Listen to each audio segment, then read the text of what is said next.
우리가 에베소서를 쭉 이렇게 보고 있는데요. 에베소서는 1장부터 3장까지는 교회란 무엇인가의 이론에 대해서 기록했습니다. 여러 번 말씀드렸습니다. 4장부터 6장까지는 그 이론, 교회가 무엇인가에 대해서, 그렇다면 교회는 무엇을 해야 할 것인가, 무엇을 행할 때 교회라고 부르는가, 거기에 실천에 관한 내용이 기록되어 있습니다. 그리고 오늘 본문은 그 실천을 하려면 무엇인가 힘이 있어야 되지 않겠습니까? 그러면 교회가 교회되게 하는 그 힘은 도대체 어디에서 나오는가? 내가 교회라면 내가 교회로서, 내가 성도로서 이 세상에서 거룩한 삶을 살아야 할 텐데, 그 삶은 어디에서 힘이 나와서 내가 성도로서 살 수 있는가? 그것을 오늘 본문은 이야기해 줍니다. 결론부터 말하자면 성도가 성도되게 하는 것, 교회가 교회되게 하는 힘은 전신 갑주를 입을 때 가능하다. 오늘 본문은 그렇게 얘기합니다. 여러분, 이 전신 갑주라는 것은 군인이 전쟁터에 나가서 싸울 때에 무장하는 도구들을 말합니다. 방패를 가지고 있지요. 그리고 투구도 쓰고요. 여기 갑옷이죠. 몸을 보호하는, 성경에는 호심경이라고 되어 있습니다. 그런 것도 있고, 허리띠도 있고, 신발도 신고, 또 적을 무찌르는 칼도 가지고 있고, 이 전쟁터에서 나가는 군인들이 착용하는 도구, 이게 전신갑주입니다. 군인들이 왜 이 전신갑주를 입느냐 하면 전쟁에서 싸워서 이기기 위함이죠. 그래서 오늘 본문입니다. 성도가 이 세상에서 성도답게 살 수 있는 힘은 어디서 나오는가? 싸울 수 있는 이 전신갑주에서 나온다, 그렇게 얘기하죠. 그런데 오늘 본문은 이 전신갑주를 입기 전에 먼저 우리에게 말해주는 것이 있습니다. 너희들이 전신갑주를 입는 이유는 싸우기 위함인데, 너희들이 먼저 알아야 하는 것은 싸울 상대가 누구인지를 먼저 알아야 한다, 그렇게 말합니다. 그래서 오늘 본문은 우리가 싸우기 전에 싸울 상대를 말해주고 있습니다. 에베소서 6장 12절이죠. 우리의 씨름은 혈과 육을 상대하는 것이 아니요 통치자들과 권세들과 이 어둠의 세상 주관자들과 하늘에 있는 악의 영들을 상대함이라, 이렇게 기록합니다. 우리가 싸워야 할 대상은 혈과 육이 아니라 악한 영들이라고 그렇게 얘기합니다. 혈과 육은 무엇을 말하는가 하면 사람을 말합니다. 사람. 너희들이 싸워야 할 대상은 사람이 아니라고 그렇게 말합니다. 이 말씀을 보면서 무엇을 생각하는가 하면 늘 사람과 싸우는 저를 생각합니다. 우리는 악한 영과 싸워야 하는데 우리는 늘 사람과 싸우는 것 같습니다. 내 마음속에 미워하는 사람이 있고, 내 마음속에 싫어하는 사람이 있고, 그래서 늘 그 사람 미워하는 마음, 그 사람 싫어하는 마음, 화난 마음, 비난하는 마음, 그 마음이 늘 제 마음속에 있는 것 같아요. 그래서 마귀와 싸워야 하는데, 사탄과 싸워야 하는데, 마귀와 사탄과 싸울 힘을 어디에다 다 쏟아버리는가 하면 사람과 싸우는데 다 쏟아버리는 거예요. 하나님께서 우리에게 무엇이라고 말씀하시는가 하면 에베소서 4장 32절이에요. 서로 친절하게 하며 불쌍히 여기며 서로 용서하기를 하나님이 그리스도 안에서 너희를 용서하신 것 같이 하라, 이렇게 말합니다. 오늘 본문 방금 읽은 말씀은 사람은 우리가 용서하고 이해하고 그리고 사랑해야 할 대상인데, 우리의 모습, 내 안의 모습을 보면 용서하고 이해하는 것이 아니라 늘 미워하고 늘 비난하고 속으로 욕하고, 그래서 악한 영과 싸우는 것이 아니라 늘 사람과 싸우는 그런 그런 우리를 바라보게 되죠. 여러분들은 누구랑 싸우십니까? 악한 영과 싸우시나요? 아니면 사람과 싸우고 있습니까? 우리는 싸울 대상을 분명히 알아야 합니다. 우리가 싸울 대상은 악한 영이지요. 지난주 말씀처럼 사람은요, 피차 복종하라 그렇게 말하지 않습니까? 피차 복종해서 부부가 서로 복종하고, 종과 상전이 복종하고, 부모와 자녀가 서로 복종해서 서로 힘이 있다고 해서 윽박지르는 것이 아니라 서로 복종하고, 서로 존중하고, 서로 사랑하고, 서로 이해하고 용서하고, 우리는 늘 그렇게 하는 존재로 부르심을 받은 교회인데 늘 우리는 사람과 싸우더란 말이에요. 내 마음에 누군가를 향한 미워하는 마음, 내가 마음에 누군가를 비난하는 마음, 그 마음을 우리에게 심어주는 이 사탄과 마귀와 싸우지 않고 늘 사람과 싸워. 왜 우리가 사람과 싸우는가? 왜 내가 사람과 싸우는가 생각해 보니까 사람은 내 눈앞에 보이더란 말이에요. 내 여기 앞에 있어요. 그래서 우리는 늘 사람과 싸워요. 내 남편이, 보기 싫은 남편, 보기 싫은 아내, 보기 싫은 직원들, 또 보기 싫은 내 다른 사람들, 내 눈에 보이는 거예요. 그러니까 늘 그 사람과 싸우는 거예요. 그런데 성경이 뭐라고 얘기합니까? 우리가 싸울 것은 혈과 육이 아니라는 거예요. 네가 싸울 것은 눈에 보이는 사람이 아니라 네 마음에 미워하는 마음, 화가 나는 마음, 욕하고 싶은 마음을 심어주는 보이지 않는 그러나 실제로 존재하는 사탄과 마귀가 너는 싸워야 한다. 성경이 우리에게 말하는 거예요. 그런데 우리가 왜 사탄과 마귀와 싸우지 못하는가? 왜 우리는 전신갑주를 착용하지 못하고 그렇게 있는가? 사탄과 마귀는 보이지 않아서 그렇습니다. 그래서 우리가 자꾸 잊어버립니다. 없다고 생각합니다. 나를 힘들게 하는 것은 저 사람이라고 생각하고, 나를 아프게 하는 것은 저 사람이라고 생각합니다. 그래서 저 사람이 나를 아프게 하니까 내가 비난해도 된다고 생각합니다. 그 마음을 심어주는 사탄과는 싸우지 아니하고 늘 우리 눈에는 사람만 보이는 것 같습니다. 누가복음 22장 3절부터 5절을 한번 봅니다. 12 중에 하나인 가룟인이라 부르는 유다에게 사탄이 들어가니 이에 유다가 대제사장들과 성정 경비대장들에게 가서 예수를 넘겨줄 방도를 의논하며 그들이 기뻐하여 돈을 주기로 언약하는지라. 가룟 유다 안에 사탄이 들어갔습니다. 예수를 가룟 유다가 팔았지요. 그 안에 사탄이 들어갔기 때문입니다.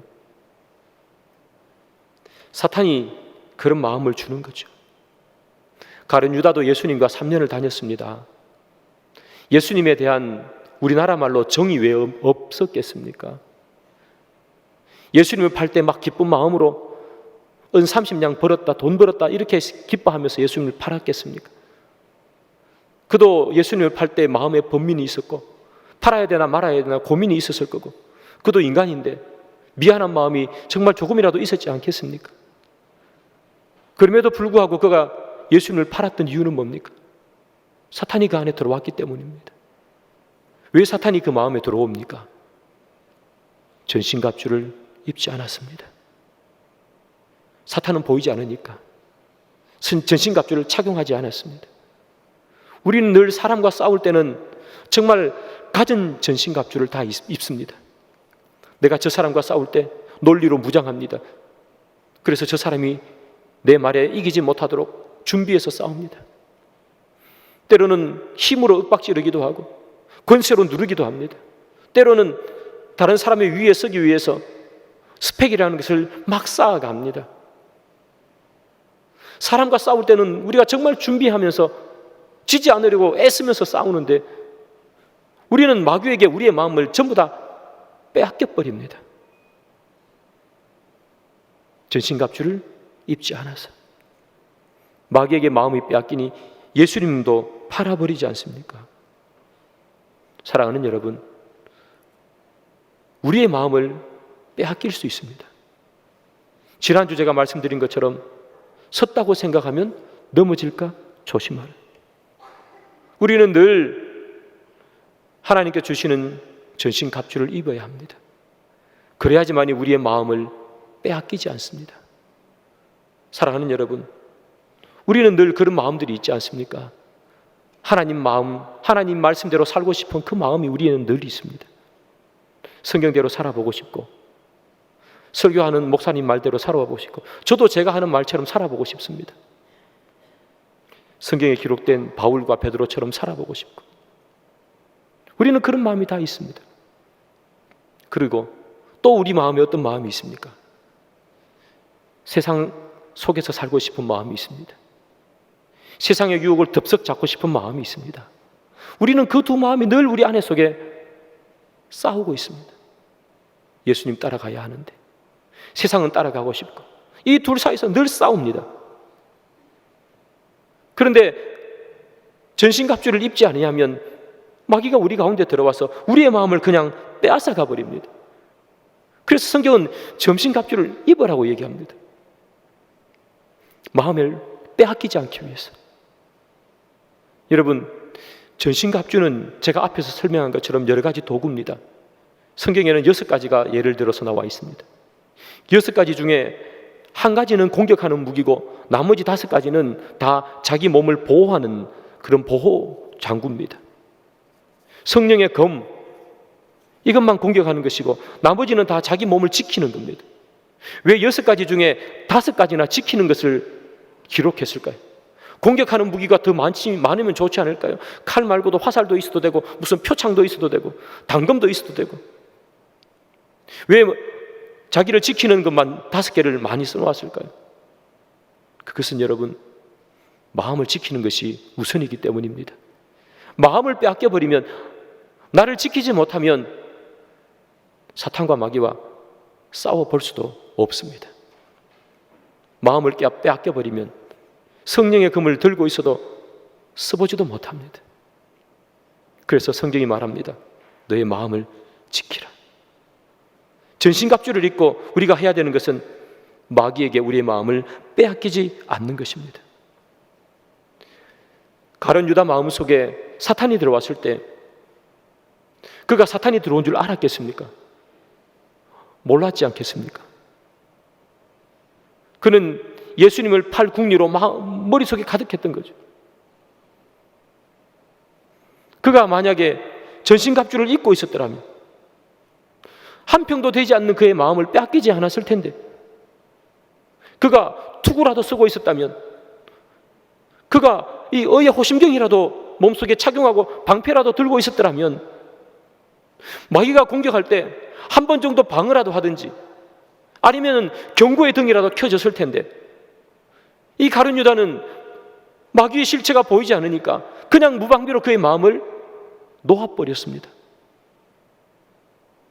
3년이나 예수님과 함께 다녔는데 그는 무방비로 놓아버리니 그의 마음을 온통 빼앗겨버리고 예수님을 팔게 되는 겁니다. 사랑하는 여러분, 우리가 왜 전신갑주를 입어야 합니까? 그것은 다름이 아닙니다. 마음을 지키기 위해서입니다. 우리 하나님을 사랑하는 마음, 주님께서 우리에게 주신 사명의 엄중함을 느끼는 마음, 그리고 구원의 감격, 그리고 내가 성도로서 내가 피차 복종해야 되겠다, 내가 낮아져야 되겠다, 내가 겸손해져야 되겠다 하는 하나님께서 우리에게 주시는 이 강력한 마음을 지키기 위해서 우리는 전신갑주를 입어야 합니다. 이 전신갑주를 입지 않으면 우리는 곧 마음을 빼앗겨버리게 됩니다. 그러면 이 전신갑주는 어떻게 입느냐?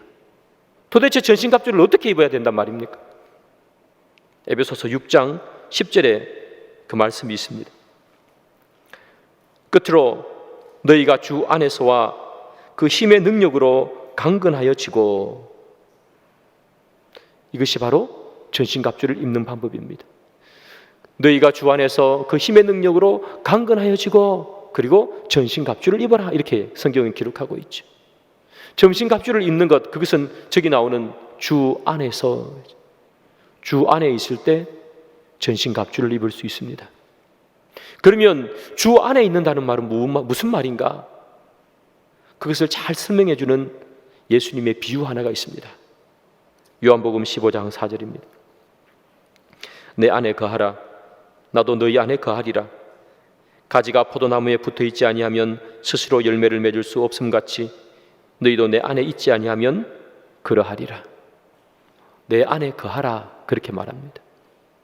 전신갑주, 너희가 주 안에서, 그렇게 얘기했죠. 주 안에 있는다는 말은 무슨 말인가? 요한복음 15장에 나오는 것처럼 내 안에 거하는 것, 그것이 주 안에 있는 것입니다. 그러면 15장 4절에 내 안에 거하라, 나는 포도나무여 너희는 가지니, 그렇게 얘기하지 않습니까? 그렇다면 가지인 우리가 포도나무인 주님 안에 거하는 것은 무엇입니까? 이렇게 붙어 있는 거죠. 붙어 있는 겁니다. 그런데 이 가지가 포도나무에 그냥 붙어만 있다고 해서 거하는 것이냐? 그렇지 않습니다. 붙어만 있다면 못으로 박아놔도 되고 풀로 붙여놔도 되지 않겠습니까? 그런 의미가 아닙니다. 거한다는 말은 이런 의미입니다. 여러분, 나무가 이렇게 있습니다. 나무가 있으면 땅 밑으로 보이지 않게 쭉쭉 뻗은 뿌리가 있습니다. 그 길고 깊게 뻗은 그 뿌리로부터 영양분이 올라오는 거죠. 영양분이 올라와서 나무 둥치를 타고 올라와서 나무 둥치와 연결되어 있는 이 가지에게 영양분이 공급되는 겁니다. 끊임없이 공급되는 겁니다.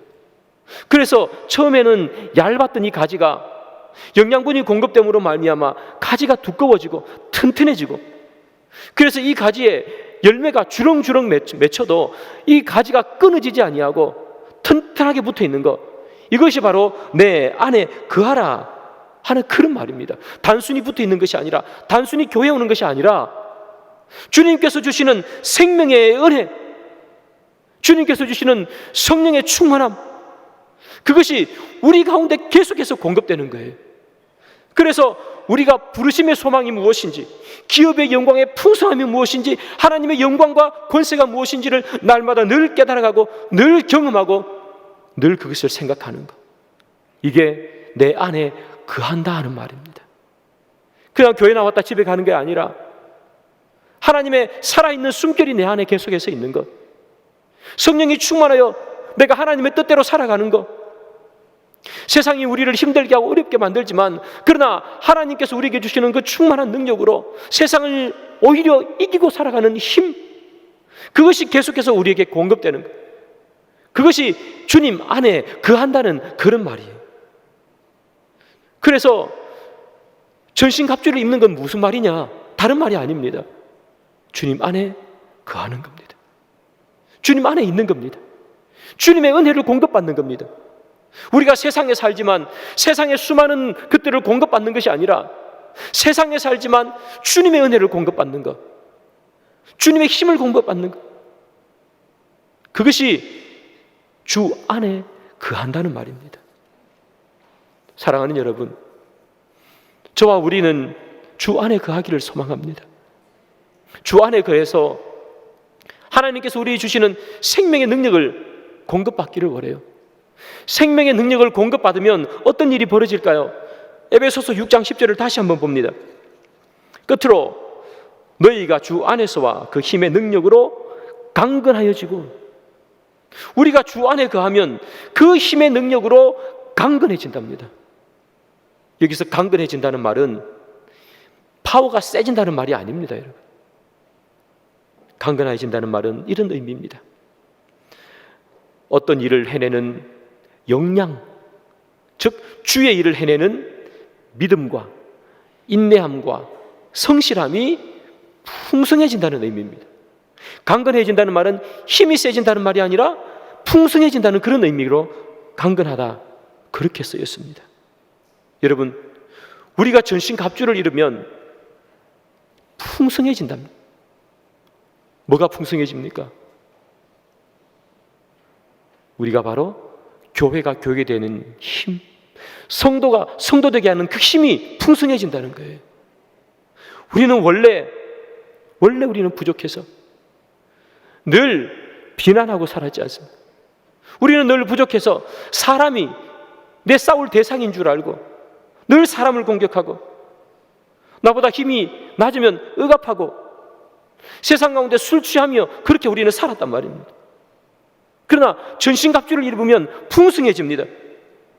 술 취한 인생이 아니라 성령에 충만한 인생을 살게 되고, 내 입에서 비난과 내 입에서 욕설이 나오는 것이 아니라 시와 찬미와 신령한 은혜가 내 입술에서 풍성해지는 것, 이것이 전신갑주를 입으면 우리에게 오는 은혜라는 거예요. 남을 누르려던 그 마음이 오히려 그 사람을 섬기는 마음으로 풍성해지는 것. 피차스로 복종하라. 부족하고 연약해 내 마음에 들지 않는 마음들이 있지만, 그러나 풍성해져서 비난하는 말은 사라지고 사랑과 축복의 마음이 풍성해지는 것. 내 마음에 들지 않는 사람의 모습과 행동이 보여도 비난하고 손가락질하는 마음이 아니라 그를 축복하고 사랑하고 주의 사랑의 대상으로 생각하는 그 풍성함이 우리 마음속에 가득한 것, 그게 바로 전신갑주를 입는 사람이란 거예요. 주님께서 우리에게 말씀하시는 건, 너는 이 전신갑주를 입어라. 너희들은 교회지 않느냐? 너희들은 교회로 부름받았지 않느냐? 세상은 이 전신갑주를 입지 못하니, 세상은 비난할 사람은 더 크게 비난하고 욕할 상대는 더 크게 욕해서 일어서지 못하게 만드는 것이 세상이지만, 너희들은 전신갑주를 입었지 않느냐? 너희들의 마음을 마귀에게 빼앗기지 말고 너희들의 마음을 하나님 안에 거하게 전신갑주를 입고 풍성해져라. 용서하는 마음이 풍성해지고, 이해하는 마음이 풍성해지고, 사랑하는 마음이 풍성해져서 입술에서 비난이 아니라 사랑이 나오고, 입술에서 욕하는 것이 아니라 성령에 충만한 시와 찬미와 신령한 노래로 나오게 만드는 것. 이것이 내가 너희를 교회로 부른 목적이 아니냐, 성경은 말하고 있는 거예요. 말씀의 결론을 맺습니다. 사랑하는 여러분, 오늘 이 에베소서 강해가 마치게 됩니다. 몇 번 설교했나 이렇게 보니까 24번 에베소서를 설교했습니다. 한 반년 정도 한 것 같습니다. 에베소서는 우리에게 이야기합니다. 교회가 무엇인지를 말합니다. 여러분, 교회가 무엇입니까? 건물이 교회입니까? 성도가 교회입니까? 성도가 교회라고 성경은 말하고 있죠. 교회가 교회답게, 성도가 성도답게 사는 힘, 그것은 우리의 마음을 마귀에게 빼앗기지 않을 때 나오는 것입니다. 내 마음을 지킬 때, 내 마음을 주님 앞에 지킬 때, 그때 우리는 비로소 교회가 되고 성도가 되는 것입니다. 사랑하는 여러분, 여러분들의 마음을 지키십시오. 그리고 마귀와 싸우십시오. 사람과 싸우지 마시기 바랍니다. 우리 눈에 보이는 사람과 참 많이 싸웁니다. 가까운 사람과 더 많이 싸우지요. 그러나 우리가 그 사람과 싸우는 것이 아니라 그 사람을 축복하고, 내 마음을 힘들게 하는 마귀와 싸워서 승리해서 우리의 마음을 주님 앞에 온전히 올려드리는 그런 귀한 저와 여러분들이 되기를 주님의 이름으로 축복합니다.